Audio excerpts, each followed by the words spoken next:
Today we're talking about solving multi-step equations. So you're going to want to make sure that you have your notebook out so that you can copy this stuff down. Feel free to pause it and back it up and rewatch it as many times as you need to along the way. Please don't just leave the video running and try to write everything down at once.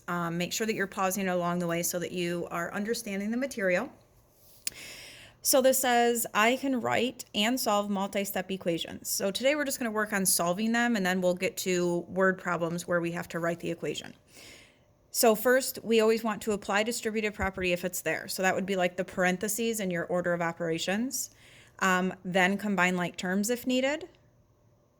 Once you've done that, you're going to start undoing or doing the opposite of what's shown. So you're going to undo the adding or subtracting first to both sides, and then you're going to undo the multiplying or dividing to get your final answer. And then lastly, you plug the answer into the original problem to do your check step. You always should be doing your check step so that you know if you have the correct answer before you move on. So the first example we're going to look at, again, please make sure you're writing these down in your notebook. So 3n plus 9 plus 4n equals 2. Okay, so the first thing we're going to do is look to see, do I have parentheses? Do I need to use the distributive property? And as I'm looking through this, I don't see parentheses, so my next step is going to be to combine like terms. So I see that I have a 3n and a plus 4n. I don't see anything else, so I'm going to add those together. 3n plus 4n gives me 7n. Bring down my plus 9. Now I can start undoing my adding or subtracting. So I'm going to cover up what's attached to the variable, and I see a plus 9. The opposite of adding 9 is going to be to subtract 9. Remember, you have to, whatever you do to one side, you have to do the other. So those cancel, and I'm going to bring down my 7n. 2 minus 9. So I have a positive 2 and a negative 2, so they're different signs I subtract. 9's bigger and it's negative, so 9 minus 2 is 7, and we need to make sure it's a negative 7.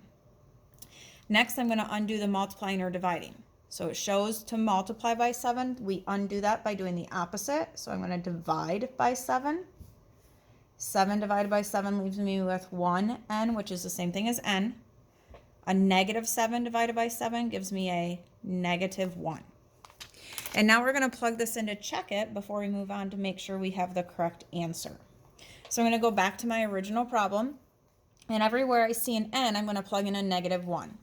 So this is going to say 3 times negative 1 plus 9 plus 4 times negative 1.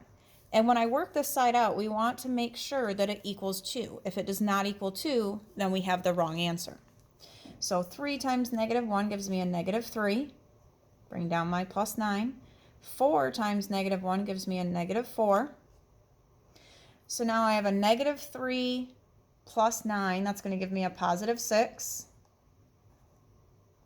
And 6 minus 4 gives me 2.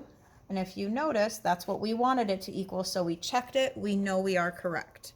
That gave me the correct answer. All right, let's do another one. Go ahead and write the problem down. Pause the video so you can get it written down. And then you can restart it. So this one has a little bit of combining like terms on each side. So first over here, I don't have distributive. I don't see any parentheses. So next I'm going to combine like terms. I have a 3x minus x. So 3x minus x is going to give me 2x. Bring down my minus 6. And then over here I have two constants. I have 4 minus 23. So that's a positive 4 and a negative 23. So I'm going to subtract them, and that's going to give me a negative 19. Now I'm going to work on undoing my adding or subtracting. So I cover up whatever the variable is attached to. And instead of subtracting 6, I'm going to add 6 to both sides. That will keep it equal.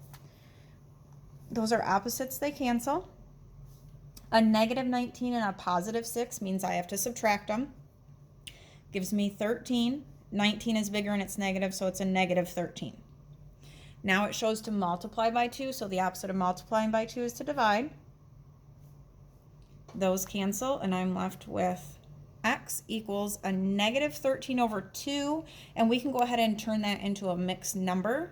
So we could have a negative 13 halves, or we could have a negative, so 2 goes into 13 6 1/2 time, or we could turn it into a decimal and have a negative 6.5. And again, to check it, you're going to plug it into the original equation. So it's going to say 3, and I like to check it with a decimal because it's easier in the calculator. So 3 times a negative 6.5 minus 6 minus a negative 6.5. And does that actually give me negative 19?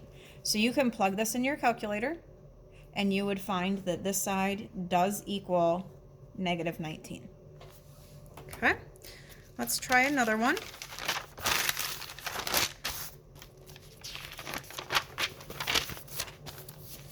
So this time we're going to have one that has the distributive property.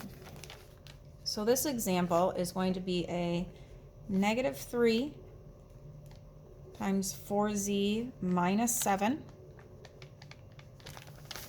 Okay, so go ahead and copy that down.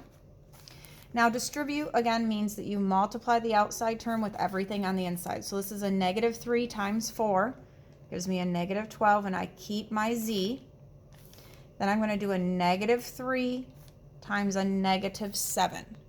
So negative times negative is a positive, and 3 times 7 is 21.